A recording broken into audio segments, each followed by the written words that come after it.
A você que acompanha a TVI em suas multiplataformas, pelo YouTube, pelo app, pela TVC, chegamos a mais um encontro do Naquela Mesa Entrevistas. Programa que vai ao ar toda terça-feira, às 21h30 e todo sábado, às 18h30, sempre com a personalidade da arte, da cultura, do campo do imaginário da nossa gente. Dessa gente subaiana, dessa gente grapiúna, que reverbera seu talento para o Brasil e para o mundo. Hoje, eu estou recebendo pela segunda vez aqui uma querida amiga, parceira de grandes trabalhos e uma das maiores atrizes da nossa nova geração do teatro, e que também é cantora, que também performa, que está nas escolas. Eu costumo dizer a ela, e será que tem alguma coisa que essa menina faz que não é bem feito, que não é de excelência? Estou falando de Larissa Profeta, minha amiga querida que está aqui, e que vem falar de projeto novo, né? Então, Lari, seja bem-vinda. Aquela perguntinha para a gente recapitular, né, a sua primeira passagem por aqui. Quem é Larissa Profeta, ela por ela? Essa pergunta é uma pergunta difícil. Mas é um artista. Eu sou um artista, sou mãe de 3 crianças maravilhosas. E um artista que necessita fazer arte sempre, o tempo todo, porque se não faço é como se não estivesse viva. Verdade. Você é muito inteiro em tudo que você faz. Se você está cantando, você está na entrega, a performance, a música, a poesia daquela canção. No teatro você nos emociona e se emociona, né? Vamos pensar um pouco antes de trazer aqui as informações sobre o projeto que está em andamento, sobre os novos projetos e os seus trabalhos, tanto aqui quanto fora, mas pensar na sua formação. Como é que Clarissa começa no teatro? Quem são essas suas principais referências? Lembrar um pouco, minha gente, se você quiser aprofundar essa conversa, que na playlist da TVI do nosso programa tem uma entrevista completa com Larissa Profeta e lá você vai aprofundar. Aqui nós estamos relembrando algumas coisas que vão contextualizar para nós chegarmos no atual trabalho de Larissa. Então, Lari, como é que foi? Conta pra gente, lembra um pouquinho dessa trajetória tão potente. Então, eu começo a fazer teatro em 2008, no Centro de Cultura do Unias Filho, com a oficina de Marquinhos Novo. E aí, a partir daí, comecei a fazer espetáculo, Paixão de Cristo. Eu lembro que o meu primeiro personagem na Paixão de Cristo foi Rebeca, aquela mulher que encontra a cena ali com Herodes, uma cena muito forte, dramática. E a partir daí, comecei a fazer oficinas com George Vladimir, que graças a Deus foi proporcionada pela prefeitura na época, né, quando as coisas funcionavam bem. E aí não parei mais. Parei contação de história, descobri o universo da contação de história através de Geni Xavier, juntamente com um amigo querido de Guararema, Rogério Tomás, que é um artista maravilhoso. Inclusive, ele tem que vir aqui, porque ele é muito maravilhoso. Rogério, já fica o convite, hein? Isso. Artista plástico, ator, enfim, é uma criatura maravilhosa. E não parei mais. Vieram os filhos, mas no intervalo de cuidar de um rebento de outro, eu sempre estava na ativa, por necessitar mesmo. E é isso. E aí, Lari, quando você percebe que o seu trabalho já está tendo um reconhecimento e que aquela formação já era um ofício, porque essa formação inicial do teatro tem um encantamento com as artes, tem essa coisa de uma atividade extracurricular, vamos dizer assim, da escola. Mas quando é que você se dá conta de que ser atriz, ser cantora, se tornaria um ofício? Isso aconteceu de imediato. A partir do momento que eu me deparei fazendo, assim. Foi de imediato, porque era como se eu nascesse para aquilo, sabe? Eu não teria outra coisa para fazer além daquilo. Porque me tomou de uma forma tão forte, assim, na época, que eu falei, não, eu não tenho outra coisa. É caminho de vida, né? É caminho de vida, é aquela coisa que eu não fui escolhida, eu não escolhi, sabe? Sim. Eu fui escolhida, é uma coisa meio que predestinada. E quem já lhe viu em cena, quem já lhe viu trabalhando em qualquer uma das dimensões de como você exercita a arte, pode testemunhar como é de fato verdade. É arrebatadora a presença de Larissa, é muito inteira. É dessa lavra assim, de Gideon Rosa, é dessa lavra de Jackson Costa, é desse métier, minha gente. Vocês não podem perder. Quem não conhece, vai lá dar uma olhadinha no programa anterior e também prestigiar presencialmente as ações nas quais Larissa está presente. Então, Lari, projeto novo. São as leituras dramáticas, a preparação para o espetáculo. Conta um pouco para a gente dessa história. Então, esse projeto que vem da Casa de Cultura, né? Jonas e Pilar, o Instituto Macuco, e é um texto As Estrelas do Orinoco. O autor é Emílio Carbalido e tem a direção de Gideon Rosa, e no elenco eu, Larissa Profeta, Camila Nobre, e na rubrica Caio Youssef, que é um talento de Buerarema que vem se destacando muito, assim. Maravilha. Vamos pensar um pouco dessa relação. Aqui em off também a gente conversava, eu perguntei se era a primeira vez que você já tinha trabalhado com Gideon antes, se essa era a primeira vez. Conta aí um pouco dessa relação com esse grande artista, diretor, dramaturgo, enfim, já teve uma entrevista recentemente conosco, mas assim, eu ouvi de alguém que trabalha com ele, como é essa presença no processo criativo. Então, eu já tinha tido alguns contatos com Gideon, mas eu sempre tive o sonho de ser dirigida por ele, né? Só que por conta das crianças, ou então de não estar na cidade, então a gente sempre se desencontrava. Mas aí veio o convite dele mesmo e acho que veio no momento exato, no momento que eu me vejo mesmo como artista e que entendo que é uma profissão e levo a sério. Então veio no momento que tinha de vir, e estar convivendo com o Gideon é um deleite, né? É um deleite porque ele fala nos ensaios mesmo, 2 horas de ensaio, não mais que isso. Só que tanto eu quanto Camila e Caio, a gente ficaria 5, 6, 7, 8 horas com ele. Primeiro que ele é um lorde e ele explica as coisas, ele faz com que o ator ele veja as coisas de forma muito nítida, sabe? Então, não tem como um ator que não passe pela direção de Gideon, ele não se transformar. Ou ele deixa de fazer teatro, ou ele segue aquilo pro resto da vida, assim. Que bom, que bom. E é fundamental que nós prestemos essa homenagem, esse tributo, porque ele influenciou e continua a influenciar gerações de artistas da nossa região, reverberando para o Brasil e para o mundo, assim como a própria carreira dele. Então, você pode assistir a nossa conversa aí também na playlist da TVI com Gideon Rosa. Lari, vamos falar das dimensões, sem dar spoiler, mas falar sobre as dimensões mais marcantes dessa peça, desse espetáculo que está sendo montado e que já foi apresentado para o público como leitura dramática. Né? Então, vamos começar falando sobre esse universo feminino que permeia todo o espetáculo, que é o mote central, né? São 2 personagens, apresenta essas personagens e conta um pouco dessa história. Sim. Mina, que é a personagem que eu interpreto, que é uma mulher entre 40 e 50 anos, mas que, como o texto mesmo diz, pode ter 60. E Fifi, que é uma menina mais jovem, cheia de vitalidade, de vida, que é uma menina completamente otimista, e que Fifi, que é uma mulher mais velha, é uma personagem completamente pessimista, né? E aí elas estão à deriva num barco no Rio Orinoco e coisas dramáticas acontecem, mas intercalando com isso é uma comédia, né? Então a plateia vai chorar e vai rir porque elas cantam, elas dançam, elas são artistas, né? Tem essa antes do título do espetáculo ser As Estrelas do Orinoco, seriam as putas do Orinoco, né? Como acho que é um ato revolucionário mesmo, né?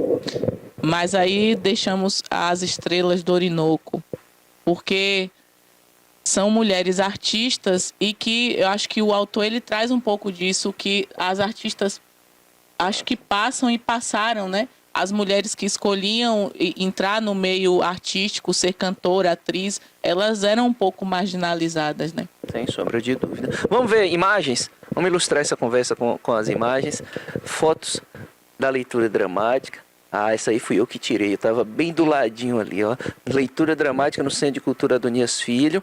Tá ali Camila Nobre, Larissa Profeta e o Igor Youssef. E essa experiência de ler com o público, ter na plateia algumas das suas referências, das nossas referências, e trazer a mesma emoção de como se fosse, porque assim, você chorou, você sorriu, você fez chorar e fez sorrir, Camila e você fez a mesma coisa. Então, como é que você sente esse formato? Então, é um exercício para o ator que é necessário, né? O ator precisa passar por uma leitura dramática, porque é como se agora que vai vir a montagem, as coisas vão estar muito mais aprofundadas, porque as intenções elas já nasceram desde a leitura, né? Então, quando isso vai para o palco, isso vai estar muito mais maduro, essas intenções vão estar muito mais verdadeiras. Então, Gideon, ele pensa em tudo, né? Por que fazer a leitura antes e depois o espetáculo, né? Exatamente por isso, porque o processo de leitura é um processo de maturação do ator.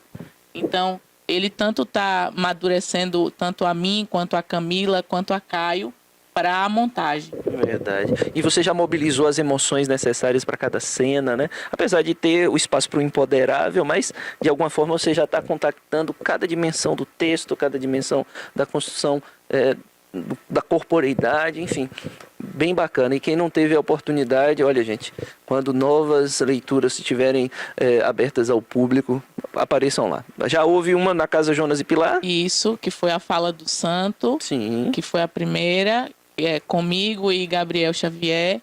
E a segunda foi As Estrelas do Orinoco. E vai vir mais por aí, com certeza. E vocês pensam em fazer ainda das Estrelas do Orinoco outras leituras abertas ou agora é o espetáculo mesmo? Não, vai ter uma leitura, inclusive, a gente ainda está remarcando a data, seria agora no dia 26, mas por conta de uma indisponibilidade de Caio, né, Sim. Questão de saúde, aí foi adiado, que vai ser no CBTEC. Sim. A gente ainda vai marcar a data certinha. Maravilha. Então vocês que nos acompanham, acompanhando as redes sociais de Larissa Profeta, de Deon Rosa, Camila Nobre, vocês vão poder acessar data, horário e local para poder ir lá ver tudo isso aqui que nós estamos valorizando tanto em loco, se emocionar, sorrir também bastante, porque é realmente de um humor refinado, inclusive, elegante, mas sem perder a humanidade da coisa, né? Não tem nada artificializado, é a vida sendo contada ali. Vamos ver um videozinho que nós preparamos aqui para deixar vocês ainda mais com vontade de ir lá assistir. 7 Achou? Achei 7 e 8. Depois do... Fifi volta vestida para o show com plumas e lantejoulas. Ah, certo. Ele vai falar... Você pode falar? Não fica fala. Já gravar? Isso, gravando. Tá gravando já. Ah, tá. Fifi volta, vestida para o show com plumas e lantejoulas. Olha só. Ai. Eu vou mudar de nome quando voltar. Como é que vai se chamar? Fifi do Orinoco. Isso de Fifi Pigali já está ultrapassado. Agora está na moda o Sul Global. Você de... Adoro o meu nome. É chiquíssimo. Tem classe. Vou achar outro melhor, você vai ver. Fifi do Orinoco. Ai, é um nome de exportação. Parece um urinol. Porra! Como é que a gente fala de arte com você, hein? Ai, como você é vulgar.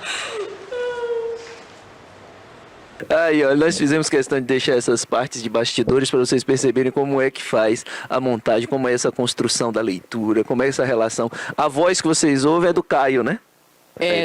Da rubrica, da rubrica do Caio. Então é meio que um narrador que vai pontuando ali os caminhos e dando a deixa para que as atrizes falem e iniciem o diálogo.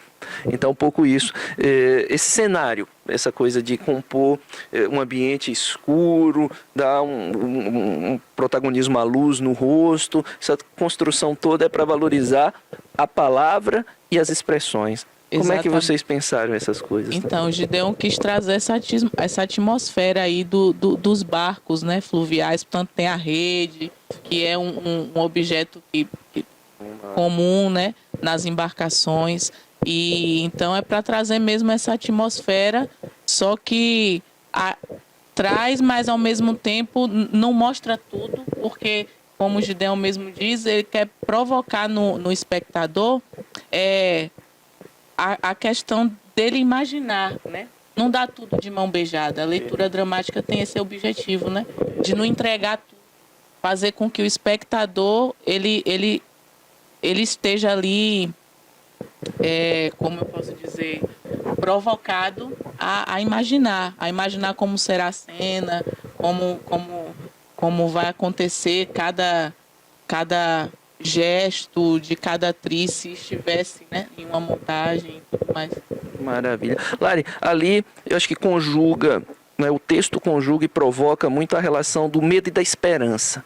Né? O medo através das incertezas, das dificuldades da vida, de tudo que elas passaram, da insegurança sobre o que poderia ocorrer, né, no desenrolar da história, e ao mesmo tempo esse otimismo de Fifi, dialogando com o pessimismo de Mina, fazem essa coisa da expectativa, da esperança, ela ser um pouco turva, ela não é tão certa, mas ao mesmo tempo também não é desesperançada. Como é que você transitou nisso aí? Porque é inquietante, você se sente provocado ao assistir a leitura, e aí já fica pensando como é que outros elementos vão se somar na cenografia, no figurino, e vai fazer essa história crescer muito. Né? Isso.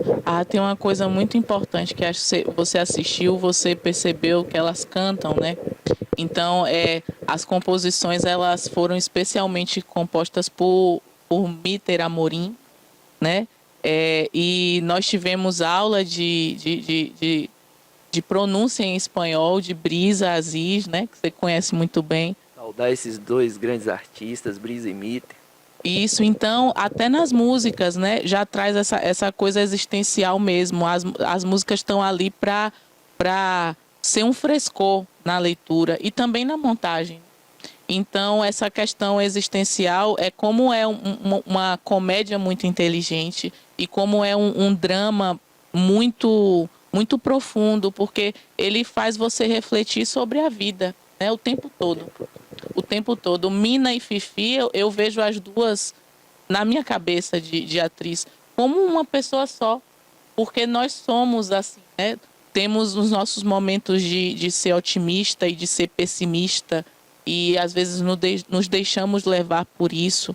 Então é um texto reflexivo e de uma comédia muito sadia.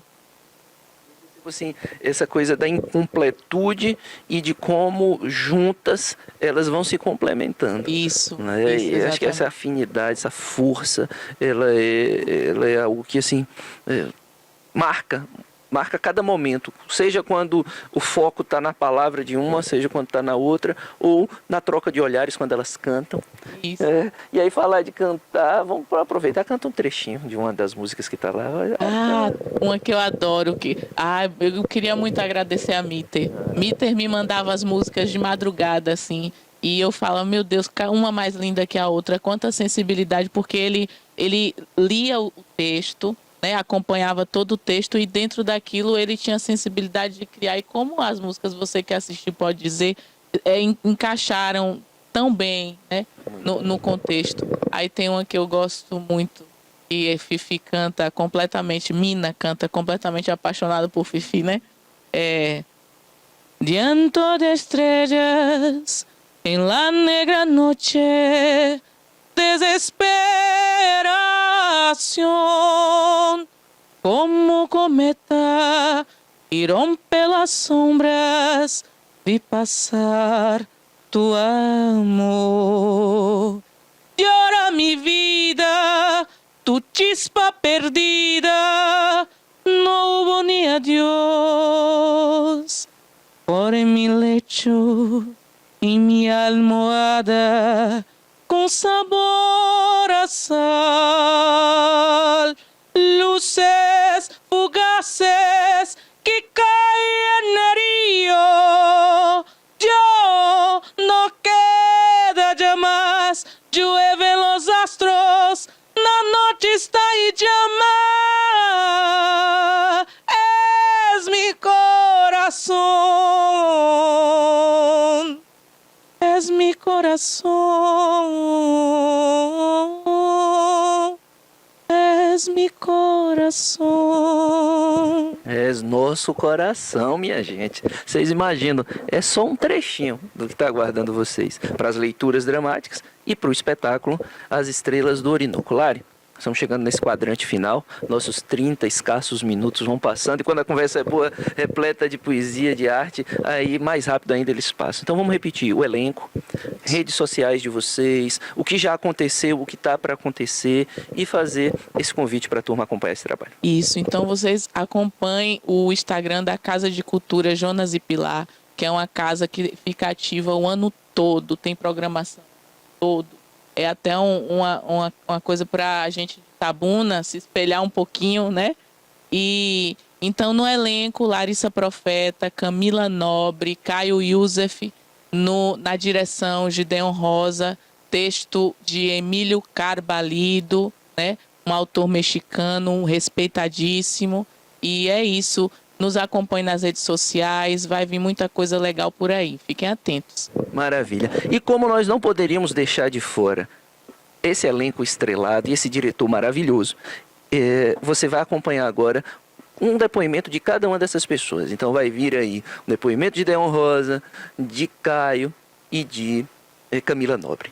Esse é o Naquela Mesa Entrevistas, que você já sabe, vai ao ar toda terça-feira às 21h30 e todo sábado às 18h30 pela TVI em suas multiplataformas e é sempre feito especialmente para você.